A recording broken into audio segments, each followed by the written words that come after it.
el tema ha vuelto a la actualidad con motivo del informe de la admisión de un pedido presentado por abogados del señor Polay Campos, fundador del grupo MRTA.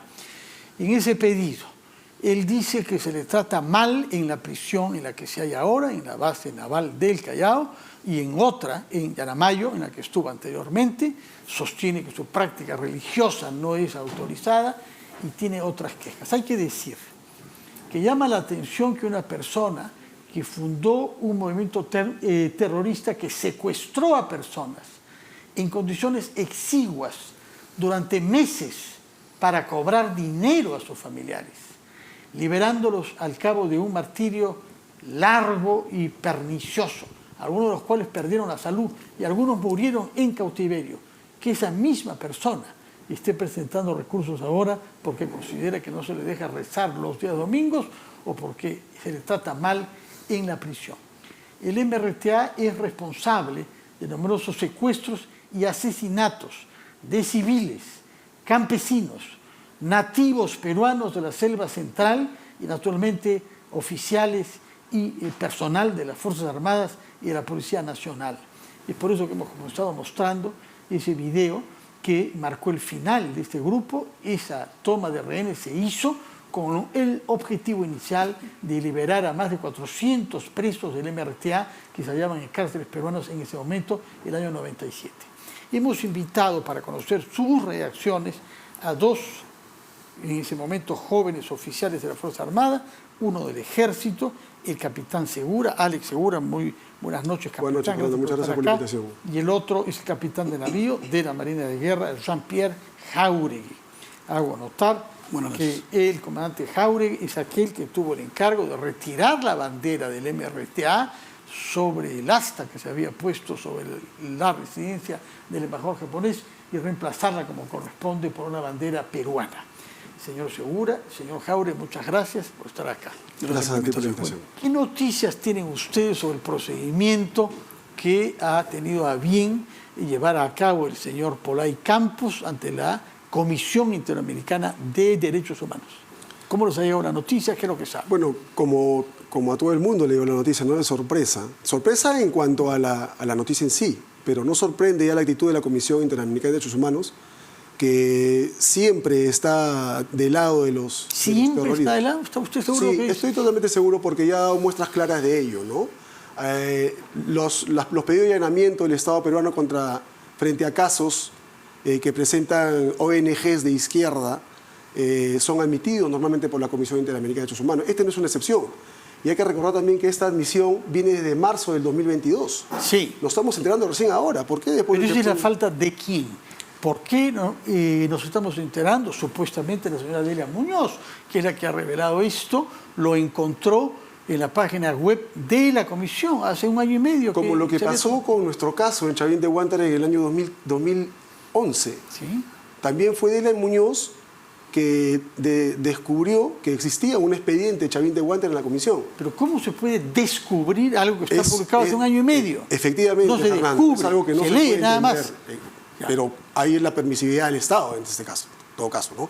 La Procuraduría General de la República es quien debe comunicar, debe no descubrir, como bien lo dices tú, sino debe estar enterado permanentemente de estos casos. Hay para eso abogados que nosotros Efectivamente. destinamos. Hay un embajador que se ocupa de las cosas que tienen lugar en la comisión, ¿no? Alguien no está cumpliendo con su función. No, más de uno.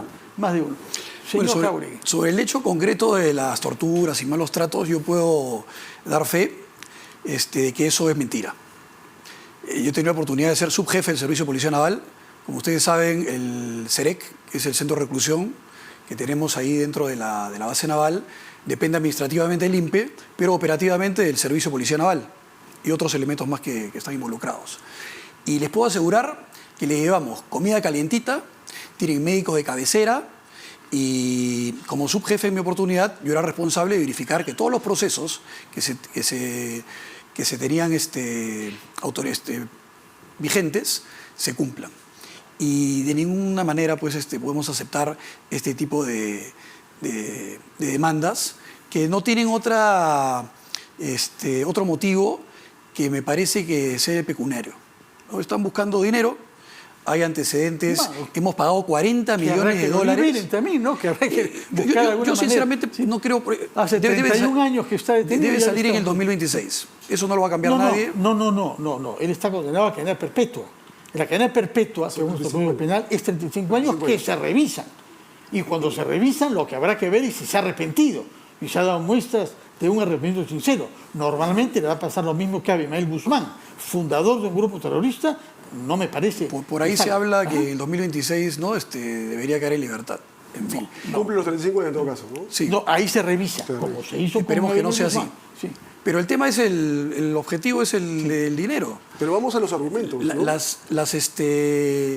Los antecedentes que hay con la Corte Interamericana es que el Perú ha pagado... No, la Corte no tiene nada que ver. O la no nos comisión, confundamos. No la nos comisión, confundamos. la Corte, Algunos la- lo ha hecho ya, pero no hay que confundir Corte con la Comisión.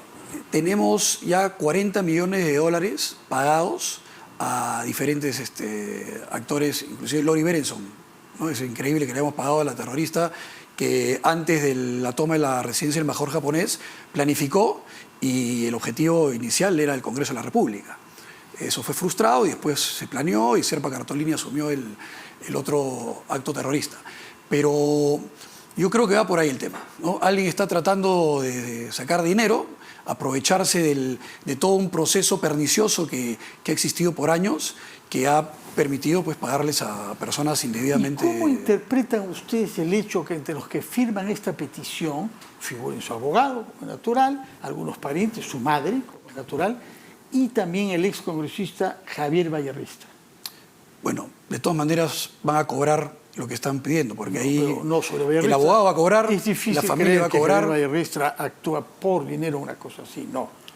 Eso Me extraña sinceramente. El año 7 está claramente... Pero no creo que lo haga ad honorem, ¿no? Ajá. Sinceramente habría que preguntarle al doctor Vallarrestra si lo está haciendo ad honorem. Todo ciudadano tiene derecho a plantear una petición, tanto es así que lo hacen parientes de él, ¿no? No sé si el dinero explica todo, ¿ah? Hay también la voluntad de salir en libertad, ¿no? Y por ahí creo que viene el tema, ¿no? Recordemos también que esta demanda fue presentada justamente por la familia, por sus abogados, entre ellos Vallarriestra, Del año desde 7. el año 92. Yo lo que Del tengo año acá 92, y ha escrito estado desde el año 7, ¿ah? del año 92 y ha habido inadmisibilidad, tras inadmisibilidad de la comisión. Al final, aparentemente, porque han estado presentando demanda tras demandas. La última demanda que ha sido admitida, bueno, en marzo del 2022, argumentan que pues, se está cometiendo ilegalidad en su trato, en el mismo proceso judicial que llevó Polay Campos, que no lo dejan, como usted bien dice, rezar en los domingos, ¿no? Atentan contra su religiosidad, recibe un trato inhumano, que bien lo está desmintiendo Jean-Pierre, que ha estado presente, ha sido su jefe ahí en la base naval. Yo le diría al señor Polay Campos y a sus abogados, ¿y es que acaso olvidaron las cárceles del pueblo? Claro, donde ¿Acaso el MRTA no fue quien implementó las cárceles del pueblo? ¿Qué trato recibían los secuestrados en las cárceles del pueblo? En un agujero de 1 por 1, donde la gente no entraba, ni siquiera podía pararse, tenía que estar doblado, donde no recibían agua, no recibían alimentación, quizá por ahí un vaso con agua y un pan al día. Y mucha gente, si salías vivo, salías pues con la mitad del peso con que entrabas. Sí, y mucha gente murió. casos. Entonces, y ese trato inhumano, si bien es cierto, como dice Fernando, que toda persona tiene derecho a acudir a la corte, a la comisión, los terroristas no se acordaron nunca de los derechos de las personas, de los derechos de los ciudadanos. Y eso hay que puntualizarlo. El señor Polay Campos es un terrorista, no es un ciudadano cualquiera. Es No hay un ninguna terrorista duda que sobre hizo eso. muchísimo daño. Y no hay ninguna duda. Y a eso me refería yo con que la comisión permite este tipo de casos, ¿no? Llevar este tipo de casos. Pero no es porque sea terrorista que no tiene derechos. No, tiene de acuerdo derecho con eso, pero no es un ciudadano cualquiera. Ciertamente no. Recuérdenos, comandante Jáuregui, algunas de los hechos criminales bajo la responsabilidad del señor Polay Campos. Con la Marina, por ejemplo. Porque han sufrido ustedes, han tenido a un comandante general asesinado por Sendero Luminoso, ¿no? Caferata. Caferata, yo me acuerdo más bien del general López Albujartrín. Sí, y eso sí creo que inclusive es... trabajó con mi suegro. Y bueno, pero es en verdad las muertes que que tienen a cuestas y las responsabilidades que tiene este señor son por todos los asesinados, como dicen las cárceles de pueblo. Acuérdense que el MRTA no solamente estaba acá en Lima, estaba en la parte de la selva peruana, Sí. se disputaba inclusive plazas con Sendero Luminoso, y hasta creo que eran más sanguinarios en su forma de actuar que el mismo Sendero Luminoso, por la forma tortuosa y la forma de secuestros que realizaban. Los pondría al mismo nivel en todo caso, ¿no? Igual de sanguinarios. Con una dosis cínica de la parte del MRTA, porque ha habido algún caso en donde han secuestrado a alguien que se les murió de ataque al corazón y mantuvieron la negociación con la familia y cobraron dinero supuestamente para liberar a alguien que ellos sabían que había muerto. Eso añade un factor de cinismo particularmente repugnante. Sí, yo particularmente un familiar que fue secuestrado, ¿no? Vivió para contarlo y se tuvo que ir al extranjero. Muchos empresarios de esa época hacían eso. Y con lo que conllevó todo esto, ¿no? Porque esta inseguridad, que más o menos la que estamos viviendo de una u otra forma ahora, tiene impacto directamente en la inversión. Ahorita prácticamente hemos entrado en una recesión y esa recesión impacta en los más pobres y el progreso se detiene. Entonces, extrapolando toda esa delincuencia que teníamos en esos momentos, la podemos ver de una u otra forma todavía presente y alguien tiene que asumir el liderazgo para acabarla. La Presidente Boluarte se sustrae cualquier responsabilidad de mando y comando. Si el líder no quiere enfrentar esta lucha, ¿quién podría asumir el compromiso de hacerlo? Entonces ahí tenemos un problema. Y esta gente todavía no está acabada. Hay un rezago, un remanente Sendero Luminoso en el BRAE. Pero no del hay MRTA, narcotráfico. ¿no? O del MRTA tenemos... No, el MRTA terminó con la operación Chavín de Huántar.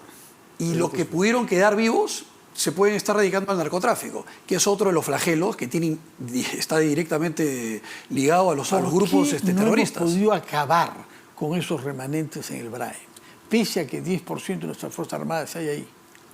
El terreno es muy complicado, hay que estar ahí. Uno puede recibir disparos a 10 metros y no identifica realmente por dónde viene. Es bien complicado. Pero ya ahí también hay otro problema, y originado también en la transición del gobierno de Paniagua y Toledo. En la época de Toledo se retiraron una gran cantidad de bases del ejército principalmente, que nos hicieron perder terreno.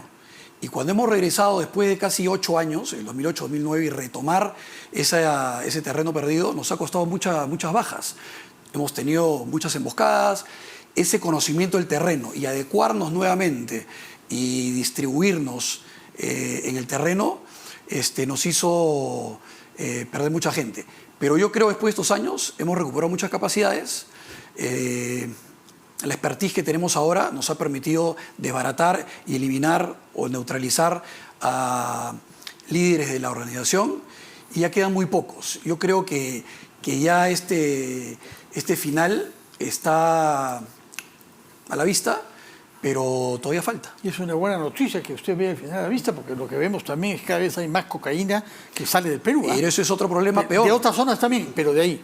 Y ese es otro problema peor. Ahora, las capacidades que tenemos como Fuerza Armada sí podrían ser utilizadas contra el narcotráfico. Y actualmente no se está haciendo de manera increíble. Yo lo que creo es Capitán. Para terminar la idea, en los 90, perdón Alex, en los 90 hemos combatido a las Fuerzas Armadas a narcotráfico.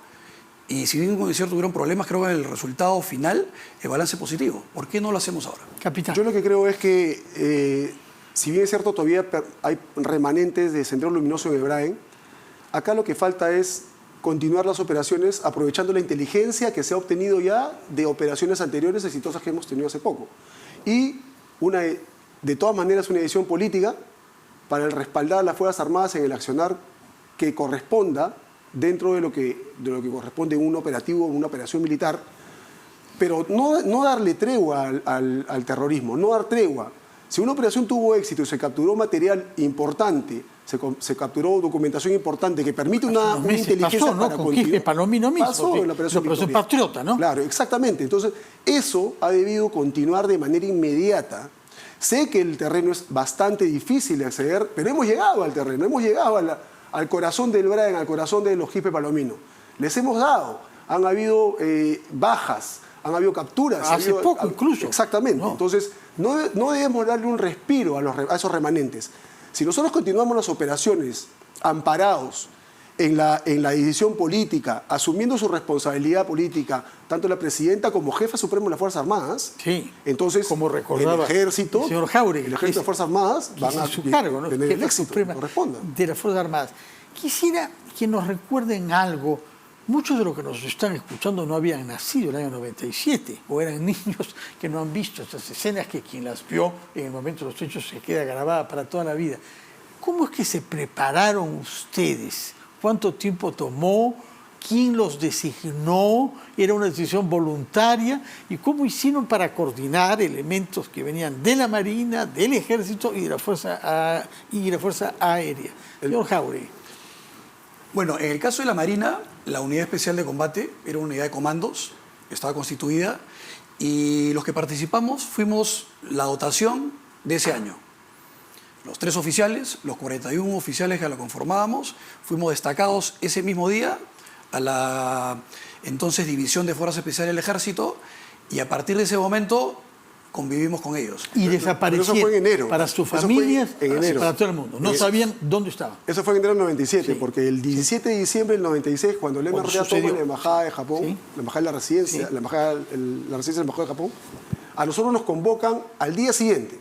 Yo trabajaba en la Brigada de Fuerzas Especiales, en ese tiempo, Primera División de Fuerzas 27 años también, igual que el Tenía comandante 27 Jáuregui. años, era teniente, y yo recuerdo que estaba de guardia. Me relevaron en la mañana de guardia porque justamente estaban llamando, convocando una reunión en el Batallón de Comando 19 a todos los oficiales comandos que trabajábamos en unidades de Fuerzas Especiales en Lima. Fue así que nos reunimos los comandos que trabajábamos en la Brigada de Fuerzas Especiales. El de la brigada de ese entonces, el general Huertas, nos pone la situación, nos las plantea y nos dice, bueno, vamos a organizar una fuerza de intervención.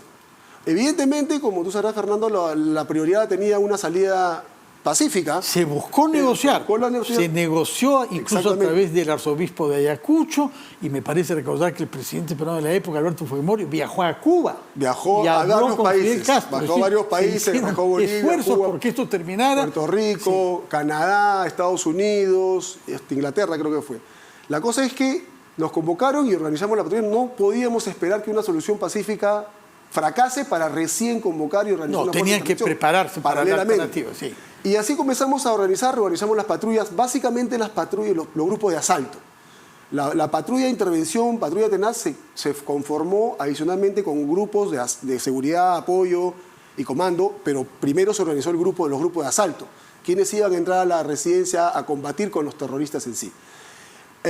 Comenzamos a entrenar primero en una losa muy grande en la Brigada de Fuerzas Especiales, delimitando con tiza pintada en el piso las divisiones de la residencia. Luego comenzamos a pedir apoyo a instituciones. INDECI nos prestó, nos donó tabiquería, madera para poder levantar estas divisiones, para hacerlo un poco más real. No podíamos hacer tiro real todavía.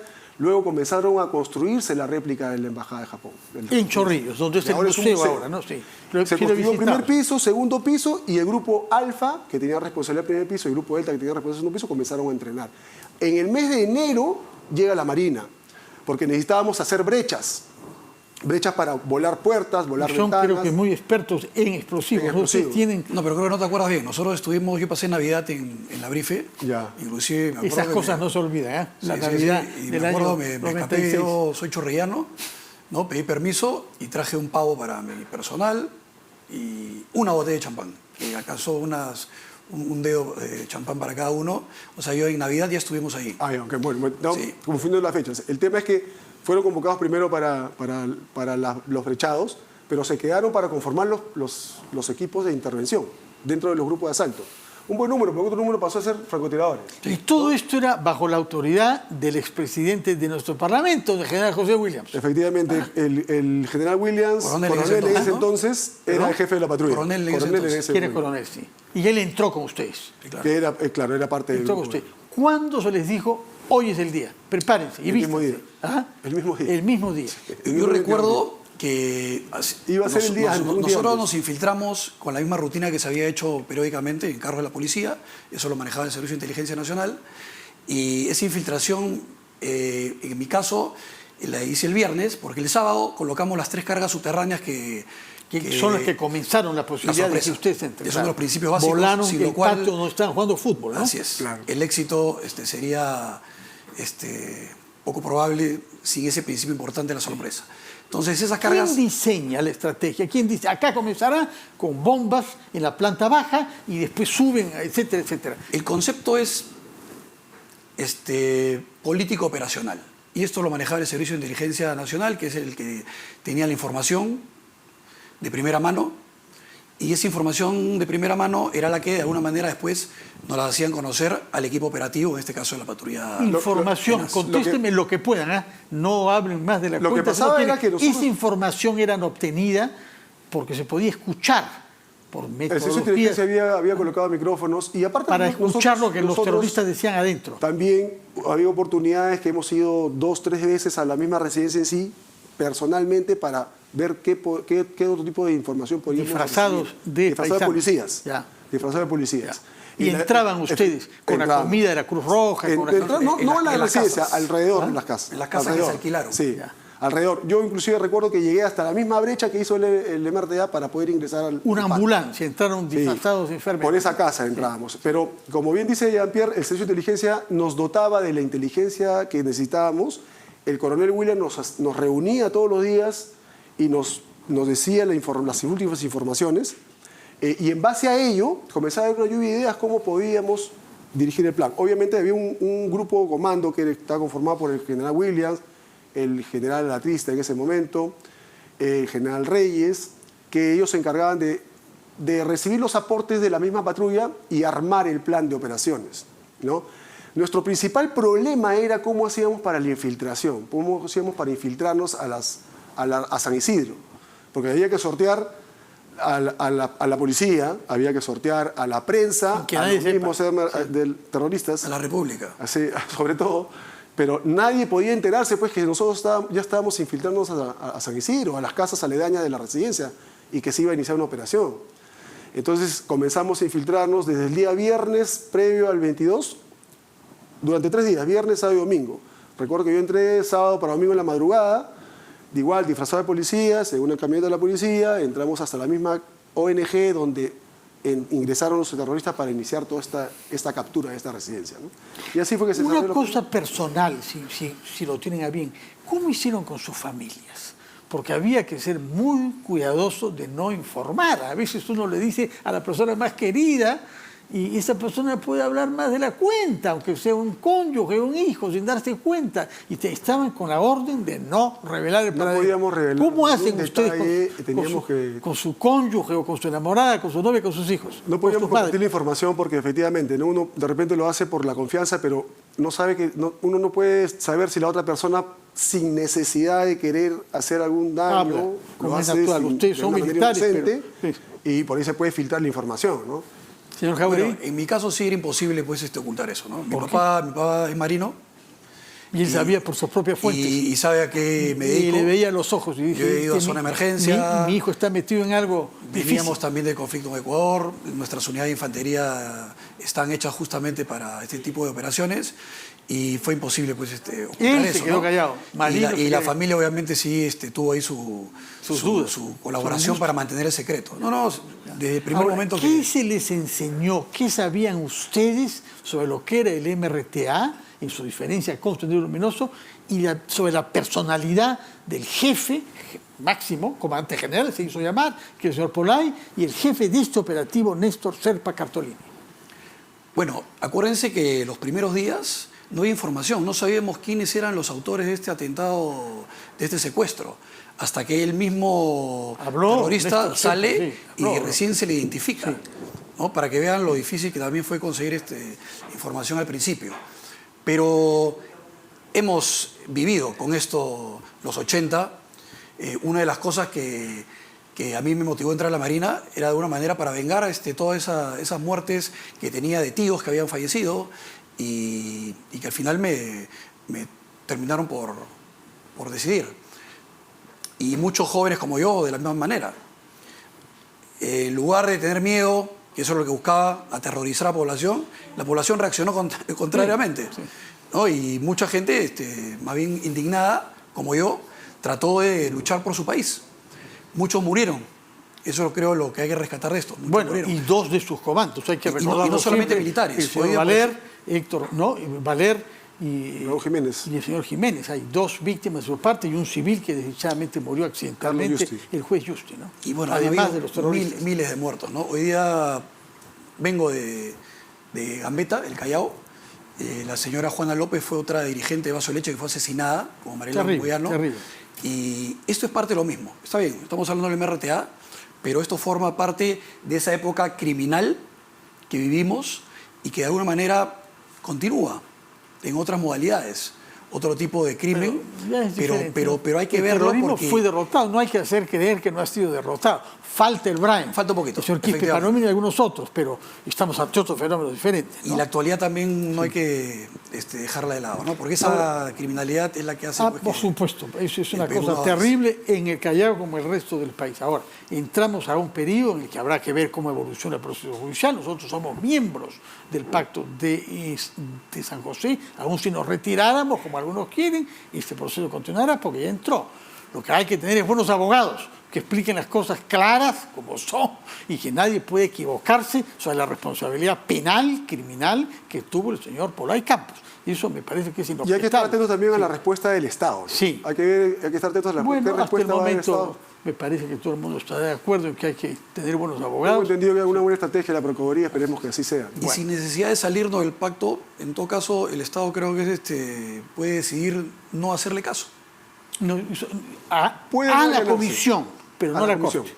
Porque si esto pasa Pero a la pasa Corte... a la Corte cuando... si es algo pues, cuando no se haya analizado. inaceptable. No, hay que yo creo que, defenderse, ¿no?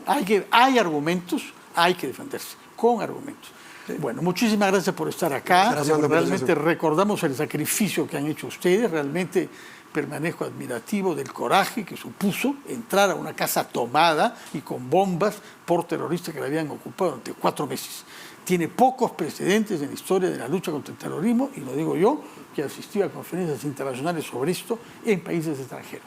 Muchas gracias. Muchas Señor gracias. Jauri y señor Segura por haber estado acá y recordarnos cosas que más vale tener presentes en el espíritu cuando se habla sobre el señor Polay y sobre lo que significó el MRTA desde su fundación, el año 82, hasta el fin del MRTA, gracias a la intervención de ustedes en el año 97. Vamos a hacer una pausa.